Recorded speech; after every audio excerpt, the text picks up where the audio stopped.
तर मला बोलता येते, आणि मी एकटाच बोलत तर आवाज येते का?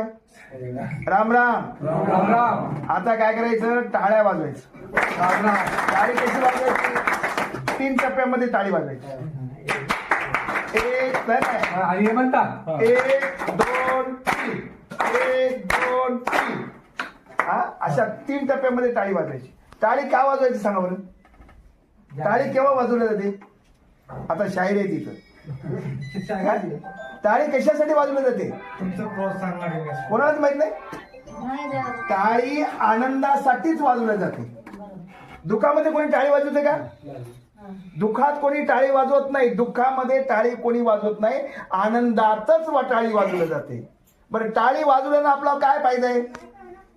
टाळी आनंदामध्ये वाजवताना एखादा वक्ता जर पुढे बोलत असेल, त्याला जर टाळी वाजली त्याची स्फूर्ती येते आणि त्याला बोलता येते.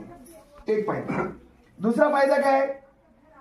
टाळी वाजवल्यानंतर तुम्हाला हृदयविकाराचा झटका येणार नाही. आज हृदयविकाराचे झटके यायला लागले. 18 वर्षाच्या पोरलाही झटका यालाय. का झटका यालाय? आपलं जे मेंदू आहे, या मेंदूमध्ये बारीक बारीक नसा असतात आणि सगळे रक्त पुरवठा बरोबर करतात. मग रक्त पुरवठा करताना जर रक्ताचं संतुलन जर बरोबर नाही झालं आणि नस जर कुठं नसावर नस दबली की आपल्याला झटका आल्याशिवाय राहत नाही.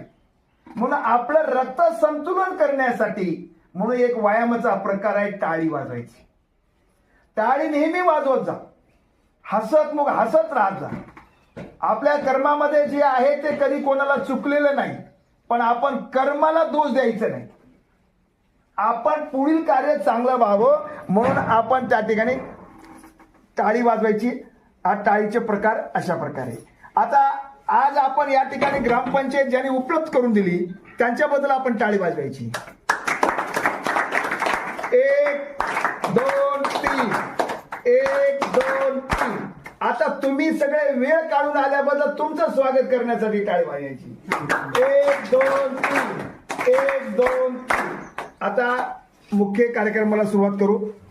आजच्या कार्यक्रमाचे या गावामध्ये मला बोलवण्याचं आणि तुमची माझी जे भेट घालून देण्याचं जे कार्य केलं, असे टीव्ही चॅनलचे संपादक मनोहरराव हेरपुरवार आणि त्यांच्या भेटीमुळं आज जाममध्ये एक आपल्या जिल्हा परिषद दिव्यांग संघटनेच्या जिल्हा परिषदचे सर्कल प्रमुख शिवहार घोडके आणि या कार्यक्रमासाठी आपल्या मराठवाडा संपर्क प्रमुख